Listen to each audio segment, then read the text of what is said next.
Bonsoir à tous et bienvenue dans ce journal. L'Afrique du Sud veut renforcer ses relations avec la Côte d'Ivoire. Sa ministre des Relations internationales est à Abidjan. Elle a rencontré le président Alassane Ouattara ce jeudi. C'est une bonne nouvelle pour les populations du Sud Comoé. L'inauguration par le Premier ministre d'un centre hospitalier régional à Aboissau d'un coût de 30 milliards de francs CFA. Il fera le bonheur de près d'1 million d'habitants.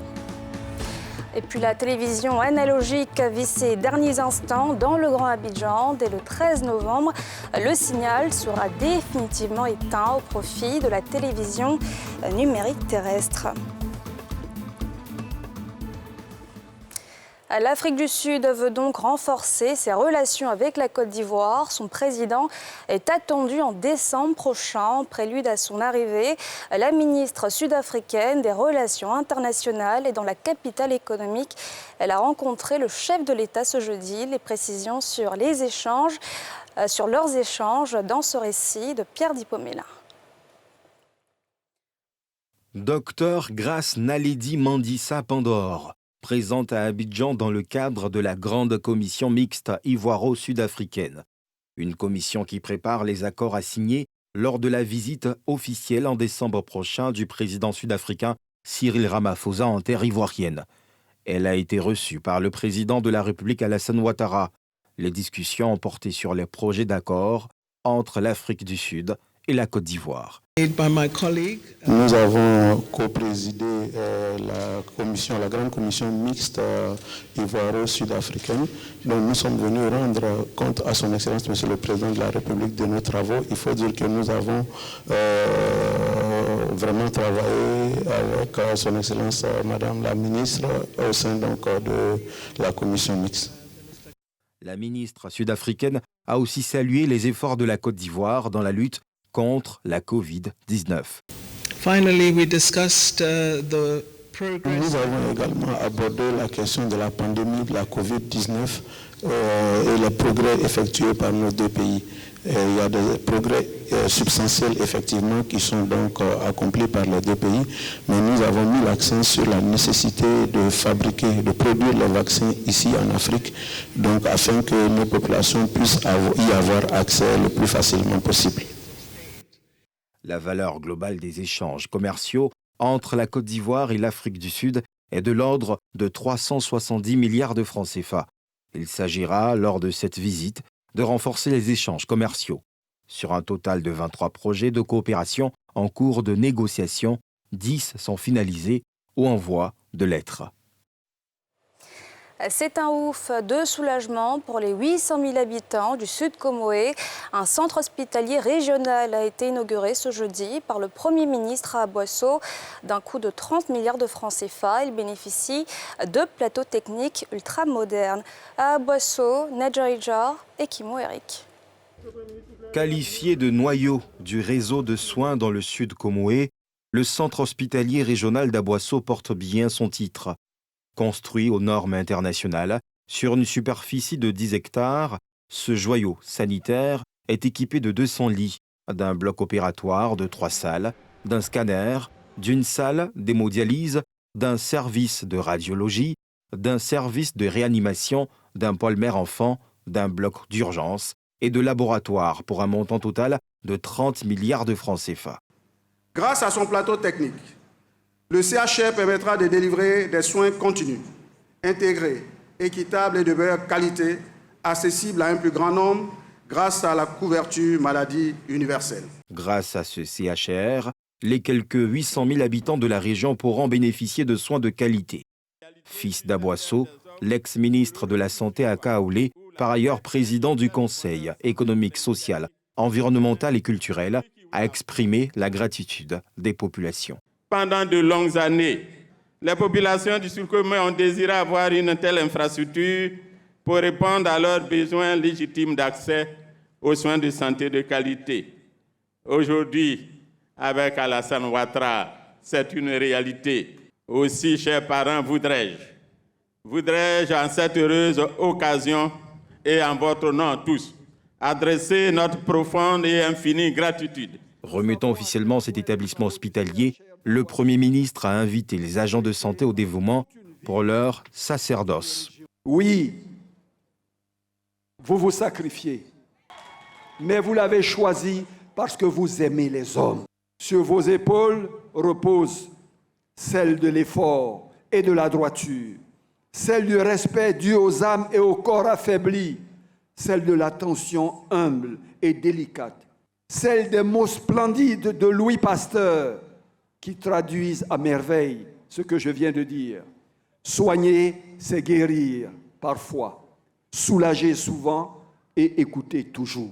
La première pierre de ce centre hospitalier a été posée le 20 mai 2019. Les projets en faveur de la santé sur l'ensemble du territoire représenteront au cours des 10 prochaines années un montant cumulé de plus de 1 000 milliards de francs CFA. Dans cette école, de nombreux hiérarques ivoiriens en sont sortis, mais aujourd'hui, le lycée Le Boutou à Dabou fait face à une insécurité grandissante et un manque d'infrastructures. La proviseure lance un SOS ce jeudi afin que l'école retrouve ses lettres de noblesse. Notre journaliste sur place, Brice Niawa et Kim Eric. Dabou, ville située à 53 km d'Abidjan, sur cette superficie de 2260 km², est sortie de terre, précisément au quartier Djodjoraf, depuis 1966, une école de cours secondaire générale.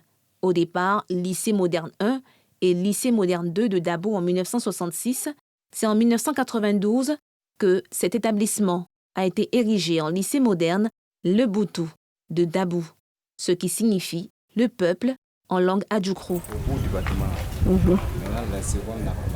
Ce mercredi après-midi, il n'y a pas cours, c'est le calme. Quelques élèves rencontrés disent être heureux de fréquenter cette école. L'école est bien, c'est bien organisé, les professeurs ne ratent pas les cours, nous enseignent bien.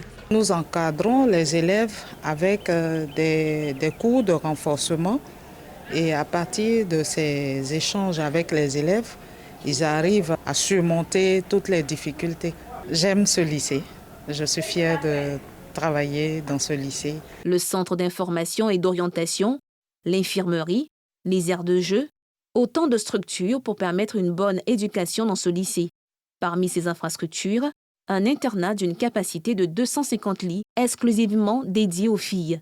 Cependant, bien que la rentrée scolaire 2021-2022 soit entamée, l'internat ne peut recevoir ses pensionnaires. Nous avons 105 filles en attente. Nous n'avons pas encore ouvert l'internat.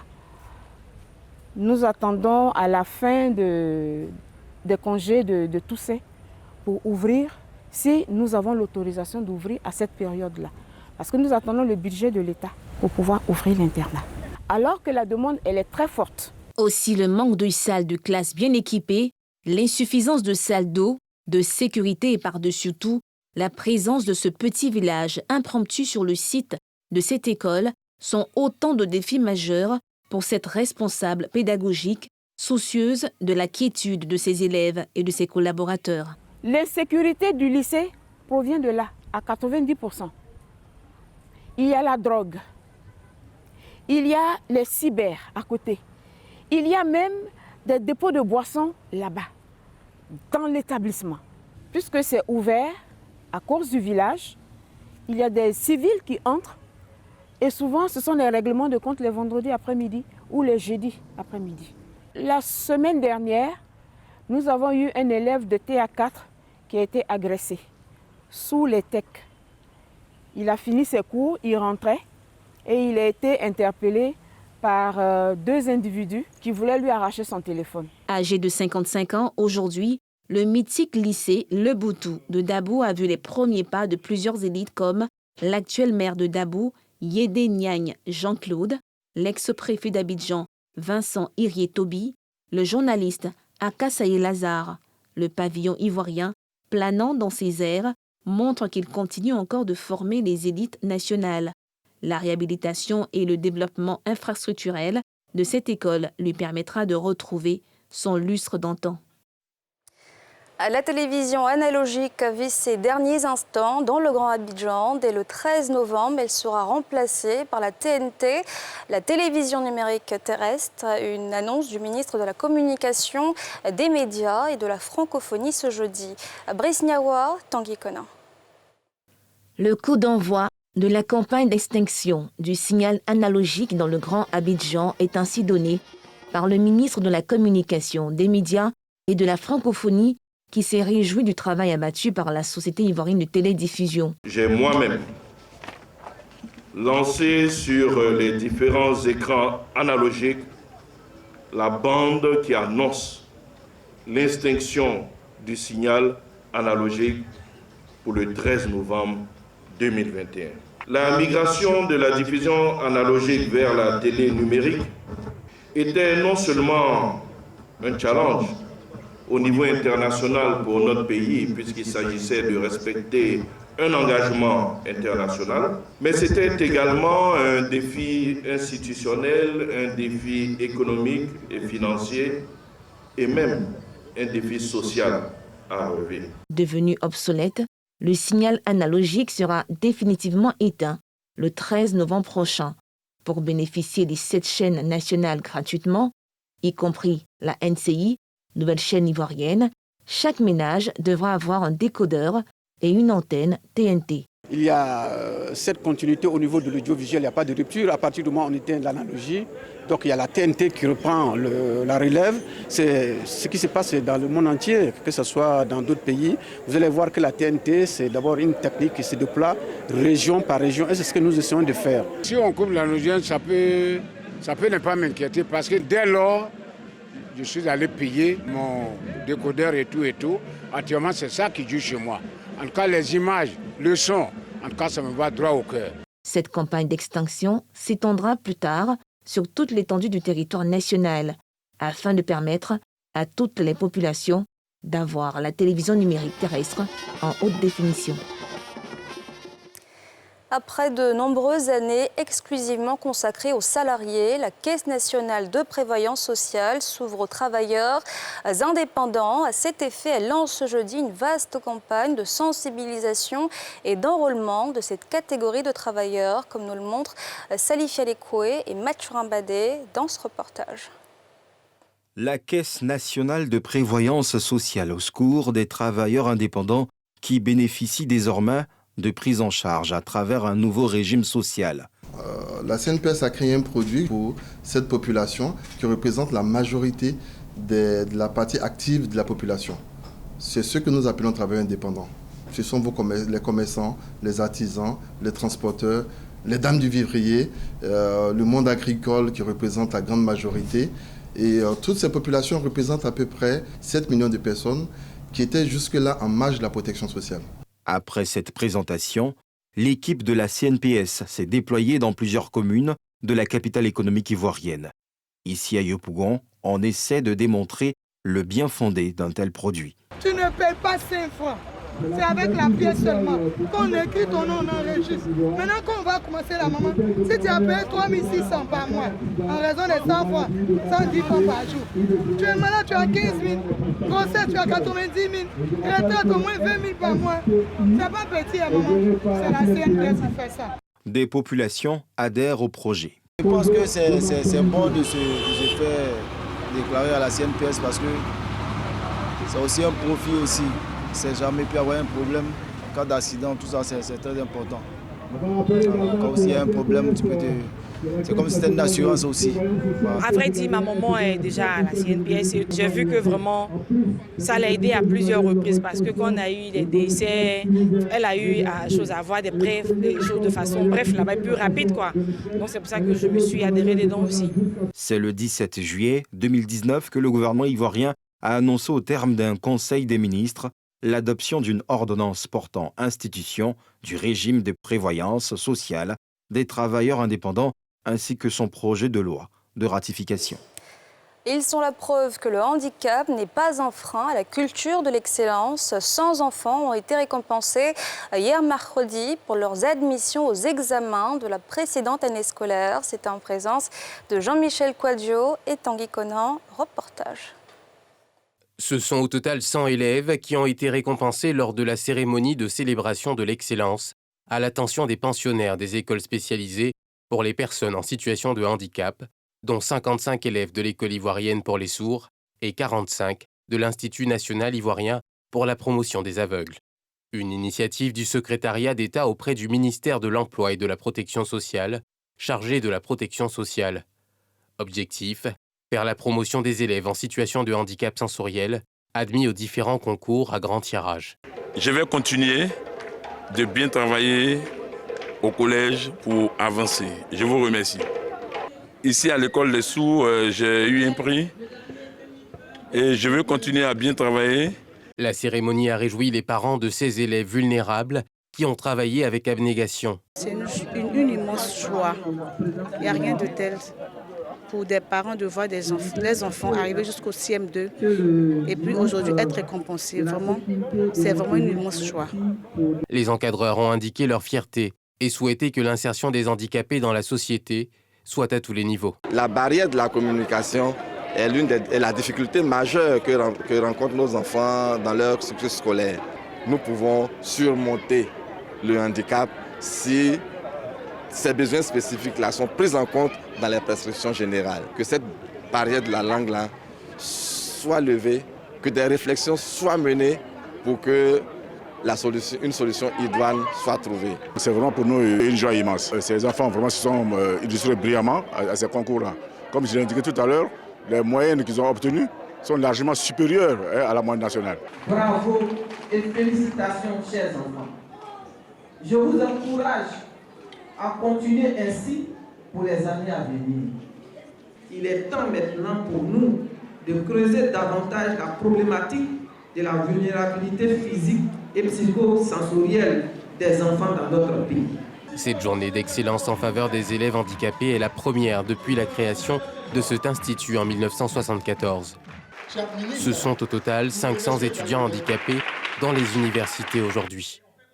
De 2010 à ce jour, 1058 personnes souffrant de handicap ont réussi à intégrer le monde professionnel. Un hommage au père de la nation, Félix Houphouët-Boigny, à travers la boxe, une discipline qu'il appréciait particulièrement. C'est le projet d'amoureux de ce sport de combat. L'hommage se déroulera à Yamoussoukro, sa ville natale, autour d'un gala prévu se tenir le 4 décembre prochain. Les précisions de Salif Yalekwe et Kimo Eric. Des grands noms de la boxe mondiale, tels que Riddick Bowe, Ray Mercer, alias Merciless, Jonathan Felton, vont s'affronter pour célébrer le 28e anniversaire du décès de feu Félix Houphouët-Boigny, grand adepte de la boxe, le 4 décembre prochain à la place Mofete de Yamoussoukro. C'est l'annonce faite mercredi par les organisateurs à la mairie d'Abobo pour rendre hommage au père fondateur de la Côte d'Ivoire moderne. Nous sommes à notre 3e édition. On faisait hommage à Houphouët, mais on faisait seulement dans nos quartiers parce qu'on s'est dit, c'est là-bas on est né, il faut commencer, quand tu veux faire quelque chose, il faut commencer d'abord où tu viens, où le bonheur t'a quitté. Donc on a vu que ça allait, on a décidé maintenant, mon ami et puis moi et puis le groupe, on se réunit, on dit c'est facile, on va laisser les Yamoussoukro, quel que soit le résultat. On va faire ça à Yamoussoukro pour rendre hommage.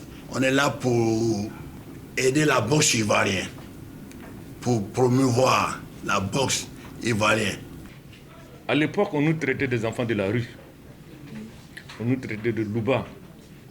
Parce qu'on se bagarrait un peu dans la rue, chacun voulait se faire connaître. Quand tu arrives dans les quartiers, tu veux montrer que c'est toi le plus fort. Tu viens de tel endroit, donc il faut que tu te battes avec le plus fort de ce quartier pour qu'on sache que c'est toi qui es là. Mais ce temps est révolu grâce au président Félix Houphouët-Boigny qui a décidé de faire de nous des hommes exemplaires. Ce gala se déroulera sous les auspices de la Fédération ivoirienne de boxe. À ce gala hommage au président Félix Houphouët-Boigny, il y aura 4 combats amateurs et 5 professionnels. Et voilà, c'est tout pour l'essentiel de l'actualité ici en Côte d'Ivoire. Merci de nous avoir suivis. On se retrouve demain, même heure. Excellente soirée à tous.